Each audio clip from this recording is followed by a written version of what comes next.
This is for the original saint of body positivity, Boogerman.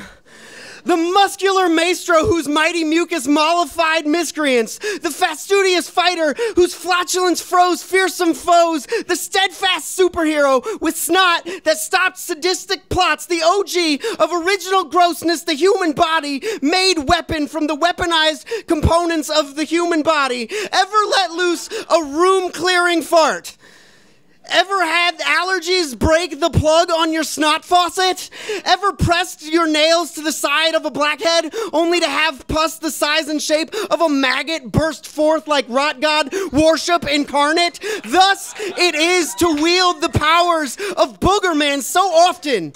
So often we put the lid on grossness, the puerile humor of childhood, sent to the compost heap out of which adultness is supposed to blossom. But how often do our bodies receive that memo? How many reassuring voices told me acne was just a phase my skin would learn to outgrow? Like I wouldn't just ugly duckling myself into ugly swanhood. Like my bowels haven't unsettled in adulthood, and the shame of that doesn't unspool me all the more. The weight of so much secret unpleasantness that I'm not somehow supposed to disclose. Look, I sneeze often, perhaps not with the deadly accuracy of Boogerman, but then again, snotty Ragsdale had to be thrown into dimension excrement before his belches blossomed into batty-beating bulbs. And I suffer, too, from gastroesophageal reflux disorder, which is this burbling cauldron in my belly reflexively burp hiccuping over my own speech as much as anyone else's need for decorum. So where would I be without Boogerman?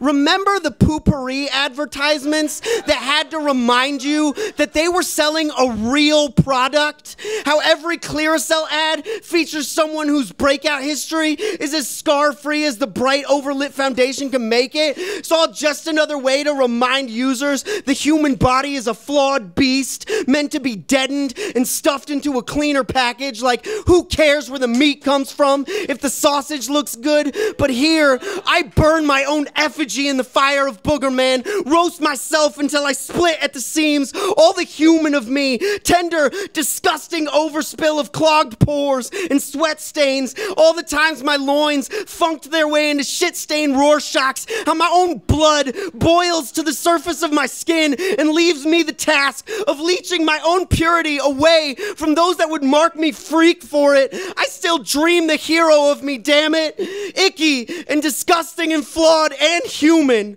I am the snot lodged deep in my own nasal cavity, still breathing in spite. And the air smells sweat. And if that isn't its own sweetness, I don't know what is to be this gross and alive all at once, to be alive in this body, the only one I have, the one that's got to fight, the good fight, the grossest way out.